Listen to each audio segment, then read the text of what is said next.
اٹھا، اے وطن تو نے پکارا تو لہو کھول اٹھا، تیرے بیٹے تیرے جانباز چلے آ رہے ہیں۔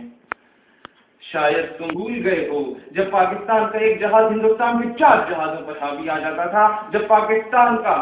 ایک ٹینک ہندوستان کے 23 ٹینکوں کو زیر کر دیتا تھا۔ ارے ہمارے تو دیہاتی بھی تمہارے فوجیوں سے بہتر ہیں، کم از کم ملک کے ساتھ غداری تو نہیں کرتے۔ تم نے پاکستان کے سپاہی مقبول حسین کو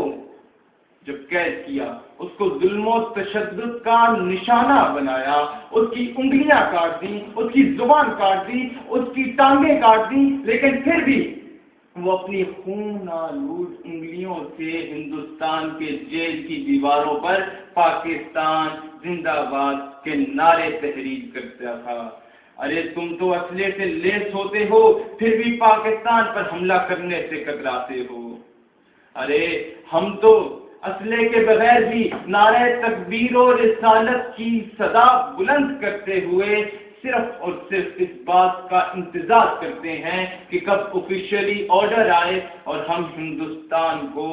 ختم کر دیں۔ ارے کافر ہے جو کرتا ہے شمشیر پر بھروسہ، کافر ہے جو کرتا ہے شمشیر پہ بھروسہ، مومن ہے تو بے تیز بھی ایک غیرت مند قوم ہے۔ میں کہنا چاہوں گا کہ نوجوانوں، آج کے دن حب الوطنی کی بات کی میرے بھائی نے، اپنے وطن کی قدر کرو کہ میرا وطن وہ وطن ہے کہ جس کا پرچم ہندوستانی آسام میں لہرایا جاتا ہے۔ میرا وطن وہ وطن ہے کہ جس کی عظمت کے ترانے حیدرآباد، دکن اور بنگال میں گائے جاتے ہیں، اور میرا وطن وہ وطن ہے جو کرکٹ میچ بھارت سے جیتتا ہے اور جشن سری نگر میں منایا جاتا ہے۔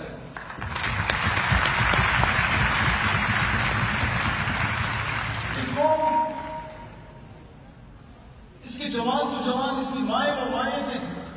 جی ایچ کیو میں 6 ستمبر کی تقریب میں دیکھ رہا تھا تو ایک پٹھان ماں کو بلایا جاتا ہے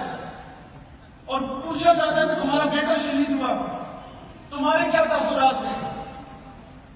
میں سوچ رہا تھا وہ ماں آئے گی، روئے گی اور کہے گی کہ بیٹا بہت یاد آتا ہے، لیکن آفرین ہے اس پٹھان ماں پہ، وہ آئی اور بولی کہ وطن اچھا خاموش ہے، اے وطن پریشان نہ ہو، پٹھان ماں زندہ